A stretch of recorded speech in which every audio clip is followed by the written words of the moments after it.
Hi everyone, Emily wants to do a book haul. Borders by Us is going out of business and we've been going there a lot lately. Trying to take advantage of the discount as it keeps getting higher and higher, and there will probably this will probably be broken up into several videos because there's a lot of books. So here's Emily with the first book. Okay, this book is called Save His Draft. It's by Kavanaugh Lee. It's her first book.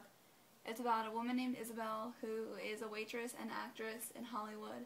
She moves to New York City to study law at Columbia and gets a summer internship at a law firm in Atlanta. When she's down there, she meets her best friend Peter, who they kind of have like a little relationship kind of thing going on, but not really. He goes to NYU, and when they go back to New York, they don't really see each other for a while. So her friend convinces her to join eHarmony, and she meets this guy named Martin, who lives in Atlanta. And once she graduates, she goes back down to Atlanta to join the law firm full-time. And then her best friend Peter wants to date her, so it's kind of like, what does she do? And she kind of struggles the whole book between dating Peter or dating Martin. This is one of the best books I've ever read. I read it in one sitting, and I think next year there's a sequel coming out to it. It's very good. I recommend it.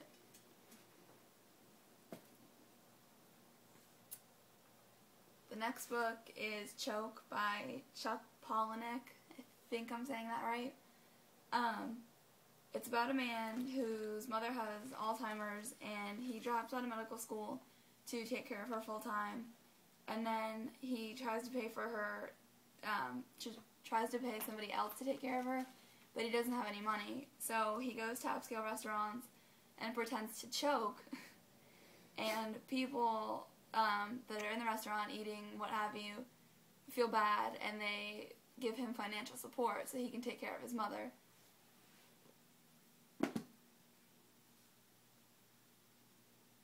This is called Nothing to Wear and Nowhere to Hide by Faye Weldon. It's just a collection of short stories. It was written in the 60s. I think that one's actually from Barnes & Noble. Oh, yeah. This is called The Man Who Loved Books Too Much by Allison Hoover Bartlett. It's about a man who steals rare books from all over the country, and he doesn't do it to make money, as most people do. He does it because he simply loved books too much, as the title states. And then there's another man who figures out what he's doing and spends the whole book chasing him around the country trying to arrest him.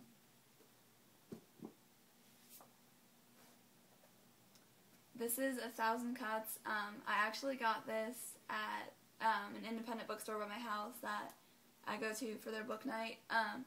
This is published by Penguin, and I recommend any book published by Penguin because I've never read a bad book published by them. This is about a history teacher who takes a job at a high school, and during an assembly walks into the auditorium, shoots a teacher, 3 students, and then himself. And it's basically like, they know who did it, so that's not a part of the book, but it's basically why. So they assign a female detective to the case, and she slowly unravels it, seeing that he's not really a psychopath, that he had been bullied by teachers and students and what have you, and it sounds really good. I haven't gotten to read it yet. Okay, this is one of my favorite books of all time. I didn't just get this, but I figured I would include it. It's called The Perks of Being a Wallflower by Stephen Chbosky. It's about a young kid. I think it's placed like in the 90s somewhere is where it's supposed to be set. And it's kind of like his coming of age in high school. His brother was a star quarterback, and his sister was like a beauty queen. And it's kind of like, where does he fit in? Like, he's really outcast, and then he finds a group of people that kind of understands him, and then he finds out that they have bigger problems than he does. It's a really, really great book. Okay, This is called The Most Beautiful Woman in Town and Other Stories by Charles Bukowski, who is my favorite author of all time, no question. This is basically just a collection of short stories. This isn't one of his novels, but this was a very good book.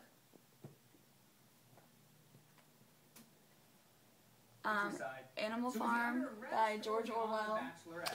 Hold on. The TV just went crazy. Okay, go ahead. You can only probably do about 2 more books because it won't give us that much time on YouTube. Go ahead. Okay, this is Animal Farm by George Orwell. Most people, I think, have read this. I read this in, 7th grade, but I just bought it. It's about a farm. It kind of reminds me of Toy Story. It's about a farm of animals who are neglected and are treated like crap by the people that take care of them. Aww. So they get fed up and basically take over the farm, and they can talk to each other, but nobody else. And it's actually a really good book. It's not for younger kids, even though it seems like it. The plot is really intricate, but it's really, really good. That sounds good. I didn't know what that one was about. This is another one of my favorite books, Into the Wild by John Krakauer. I think this is the only book he ever wrote. I actually read this 3 years ago in high school, and I didn't think I was going to like it, but I ended up loving it.